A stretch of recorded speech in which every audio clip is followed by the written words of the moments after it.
how a simple daily habit done consistently for decades can have a real protective effect on your heart and your blood vessels and bring down your risk of major cardiac events like a heart attack. That is absolutely real, and it has been shown again and again in the research.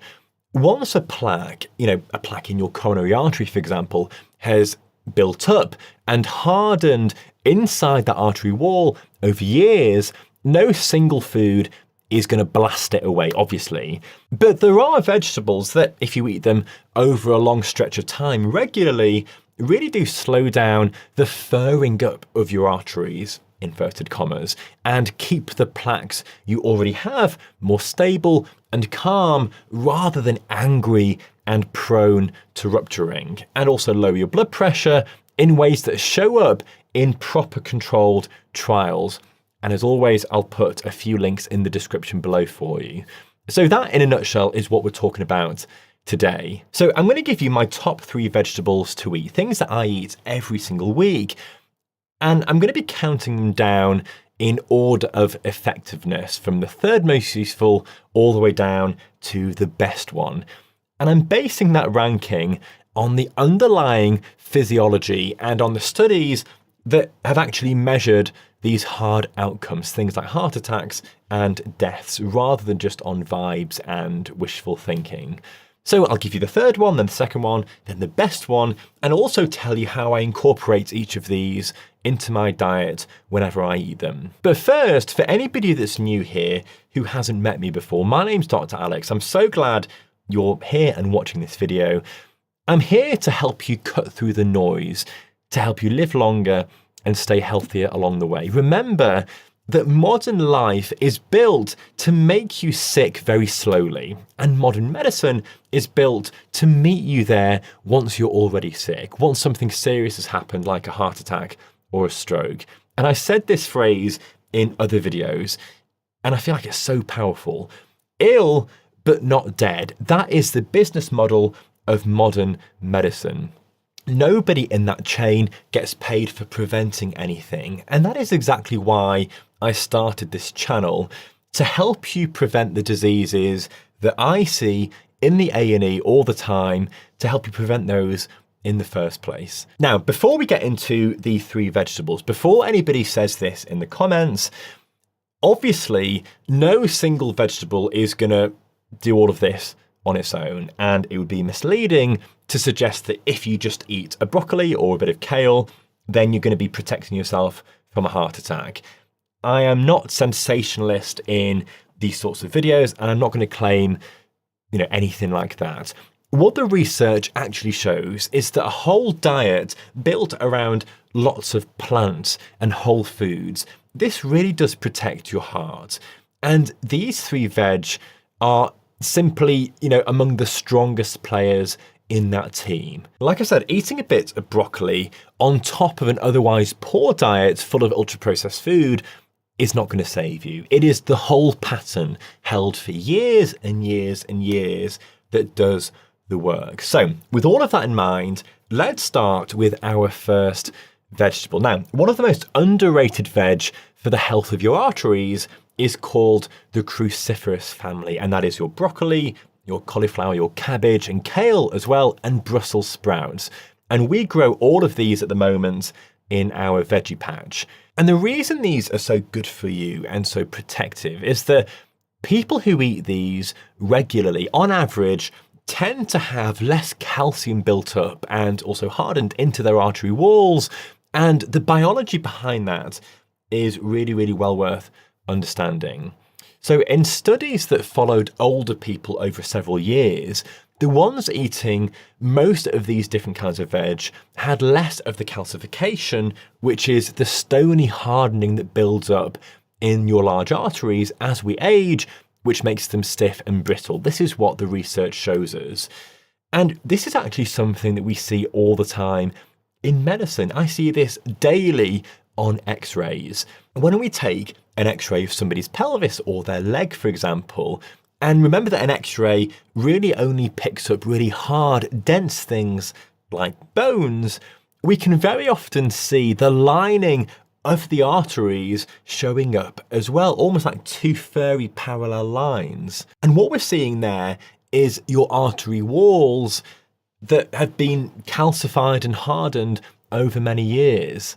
Now, in somebody who's looked after their arteries, who have been really healthy and they do all of the things that I talk about all the time, we simply do not see that. We don't see these parallel calcified lines, which is the lining of the artery.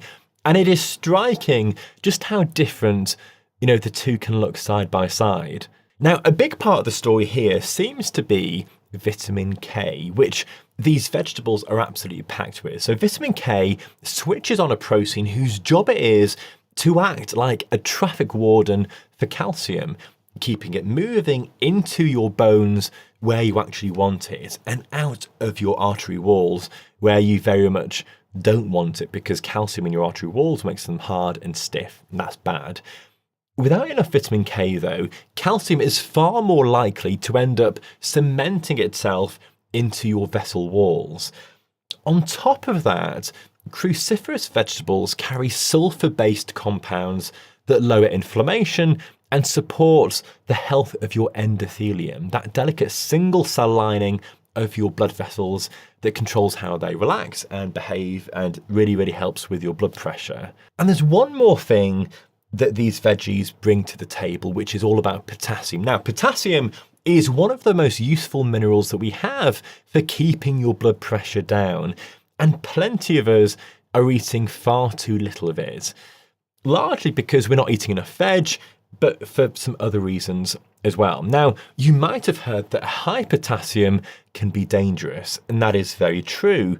It can cause cardiac arrest. It is very serious if we see hyperkalemia in the emergency department. Hyperkalemia is just a fancy way of saying high potassium. But this is the most important thing. It is pretty much impossible to push your potassium into that danger zone through eating vegetables alone. That tends to happen with kidney problems or with certain medications or with other illnesses like severe dehydration or kidney injury or sepsis or other things like that. As long as your kidneys are healthy, more potassium from food is almost certainly going to be a good thing, not a risk. But don't sue me. If you've got concerns about what I say, then just check with your own doctor who knows your medical history and your medication list as well. Okay. Now, one of the best ways to get these foods into your diet is very, very simply to roast a big tray of broccoli and cauliflower and maybe some kale as well, with some extra virgin olive oil, and I get mine from Citizens of Soil, which is a really, really good company, sometimes with a bit of garlic and some lemon juice as well. And then we can just add that roasted veg to our breakfast, our lunch and dinner over the next few days. And obviously you can mix it up as well. You can add some peppers in there, add some potatoes. You can make this into an entire meal and have that with some roasted chicken breast or with a bit of steak as well. The opportunities are endless. The point is that you could prepare this and have this for your next few meals, so it makes it super, super easy to get so much goodness inside of you for the next few days. Okay, in at number 2, and this one surprises a few people. This is beans and lentils, the legumes of the vegetable world. Now, you might not think of a tin of beans as a vegetable in the classic sense, but the evidence for what they do to your heart is far too strong to leave them off this list.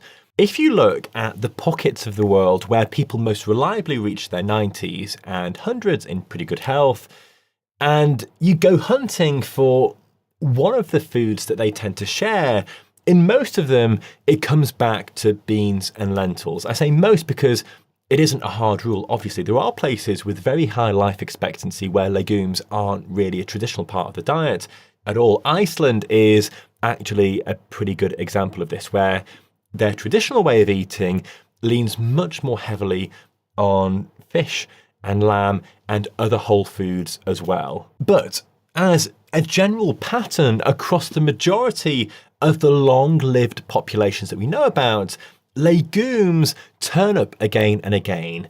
And when you look at what they actually do to your heart, it becomes obvious why. So in controlled trials, regularly eating beans, I don't mean baked beans with loads of sugary sauce in, just whole beans like cannellini beans or butter beans or things like chickpeas as well, and lentils. These lower your LDL cholesterol, which is the type that gets built up into the plaques inside your artery walls. And it does this by an amount that is clinically pretty meaningful, a reduction big enough to matter for your long-term health risk without a single tablet or supplement nearby. The reason for this is really interesting from a physiological point of view. So beans are really rich in soluble fibre, and I did a video on this a few days ago. And this soluble fibre dissolves into a kind of gel in your gut and literally acts like a bit of a sponge, binding to cholesterol and to the bile acids that your body makes out of cholesterol. And then it carries them out of the body and into your stool. Your liver then has to pull more cholesterol out of your blood to replace what's lost, if you're following this, and then your blood cholesterol comes down as a result. So it's a pretty neat pathway. That same fibre goes on to feed your gut bacteria, which produce the anti-inflammatory compounds that I keep coming back to on this channel, things like butyrate. And because beans release their energy really slowly and steadily, they barely touch your blood sugar. You don't really get a spike when you eat these sorts of foods, which keeps your insulin low, and it takes a real load of strain off your cardiovascular system. And something that I've noticed personally, when we eat a meal with a base of beans or chickpeas or lentils or whatever, and we just eat as much of it as we like until we feel full, on those particular evenings, we never really crave anything sweet afterwards. And, I've got a massive sweet tooth. You know this if you've watched a few of these videos. Normally, we will have a couple of squares of dark chocolate or a couple of dates afterwards. But whenever the meal is built around beans or lentils, that just doesn't happen. We don't really crave anything sweet. Once we finish the meal, we don't really think about food for the rest of the day. Now, as for how to actually get them into your diet, what we did the other night was that we had butter beans and cannellini beans cut down with some onions and some garlic and some chopped leeks chopped really finely, and a few spoons of creme fraiche and some chicken stock as well in a big pan, like a big pot or whatever you've got at home. And then we roasted some chicken, or we pan fried it in another pan, and then just served the two in a big bowl. It's super easy, and it's super healthy. And that lasted us a couple of nights for our evening meal. Another easy one is a lentil dal, which we have quite often, or a lentil bolognese, where the lentils bulk out the sauce and it stretches the meat further or replaces the meat entirely if you're veggie. And a tin of chickpeas roasted in the oven with a bit of oil and a bit of spice like paprika or a bit of roast garlic and some salt and some pepper as well. That can be a really healthy snack that you can pick at as the week goes on. In large population studies, higher legume intake like this, it always tracks with lower rates of heart disease and lower rates of death from any cause, which is a pretty strong signal when you think about it. So when you weigh up all of that against the cost, which for these foods is super cheap, this has to be one of the most powerful heart foods sitting on any supermarket shelf. And it's sitting there literally for pennies. We can buy a whole bag of lentils that lasts a couple of weeks. We can buy that for £1, or we can buy a tin of chickpeas for 49p. You can't really get much cheaper than that. And so we come to number one on this list today. And for me, the single best vegetable for your arteries and your health in general is the humble leafy green, like your spinach and your rocket or arugula, your chard, your lettuce and kale as well. The reason they take up this top spot ahead of everything else on this list comes down to one remarkable bit of chemistry happening inside your blood vessels right now. So your blood vessels make a gas called nitric oxide, and nitric oxide is the master signal that tells the muscular walls of your arteries, because every artery has a muscular layer so it can contract and dilate. That causes your arteries to relax and widen, which brings your blood pressure down and keeps your blood flowing very smoothly to every organ. Now, here's something that brings all of this to life for, I guess, any doctor or healthcare professional watching this. You'll be able to resonate with what I'm saying. In A&E, when somebody comes in with angina or a heart attack or severe heart failure where fluid is backing up into the lungs, one of the first things that we reach for is a drug called GTN, glyceryl trinitrate, GTN. So we can spray it under the tongue or use it as a tablet that dissolves under the tongue, or we can give it as an intravenous injection or an infusion, like a continuous infusion straight into the vein. And it works by releasing nitric oxide, the very same molecule that I'm talking about here, which opens up the blood vessels within seconds or minutes, and it takes the strain off a labouring heart. So we're literally using a man-made version of something that your body already produces. The difference is that with food, we're not after a sudden burst in an emergency. We're after a very gentle, steady supply all day long, almost like a very slow, modified release version of that same effect ticking away in the background 24 hours a day. As we age and as our arteries take damage from a poor diet and years of high blood sugar, we tend to make less of this gas. We make less nitric oxide. And that falling supply is a big part of what drives stiffening arteries and creeping blood pressure as we get older. This is where leafy greens come into their own, because they are absolutely loaded with natural nitrates. When you eat them, your body, along with a load of friendly bacteria living on your tongue, converts those nitrates step by step into that very same nitric oxide. And we can actually see this working.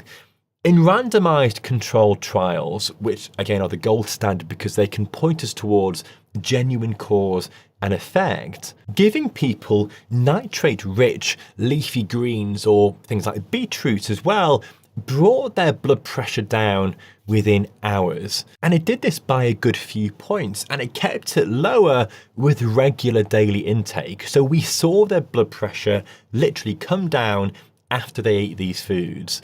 Now, a few points might not sound like a lot, but if you spread that across an entire population, a drop that size prevents a serious number of strokes and heart attacks, because so much cardiovascular risk comes down to the slow grind of pressure over decades. And here's the really, really powerful part about all of this. When you stack this on top of the other things that I talk about on this channel, like walking after your meals, or building a bit of muscle, or sleeping properly, or managing your stress, each of them nudging your blood pressure down by a few points, they don't just add up, they compound. So what that means is, put together, that combination can be more powerful than an actual blood pressure tablet, and it comes with none of the side effects. And I still find that remarkable, that something as simple as a swap on your plate can do something that powerful. It can literally reduce your blood pressure, and we can document it in a research trial. How amazing is that? Now, on top of the nitrates, leafy greens also deliver folate and potassium, which I mention all the time, and magnesium, and a huge wave of antioxidants that each support the heart in their own little way.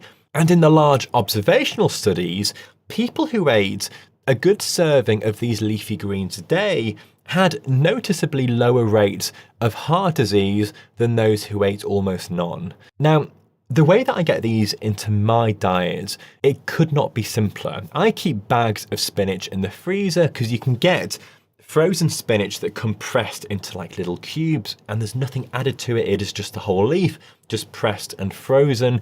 We keep those in the freezer and throw a handful into most things that we eat, like a curry or a bolognese or a stew or a soup, where it wilts down to almost nothing. You know that if you cook spinach, it wilts down into basically nothing, and you can barely taste it, but the goodness is absolutely there. Or something else that we do, which I've mentioned a few times, is that we get a bag of chopped spinach, put it onto a baking tray, drizzle it with olive oil and some Maldon salt, and just roast it in the oven for 10 minutes, 15 minutes, and what comes out is beautifully crispy kale, and you can eat the whole bag between you in half an hour before your main meal, or just as a snack throughout the day.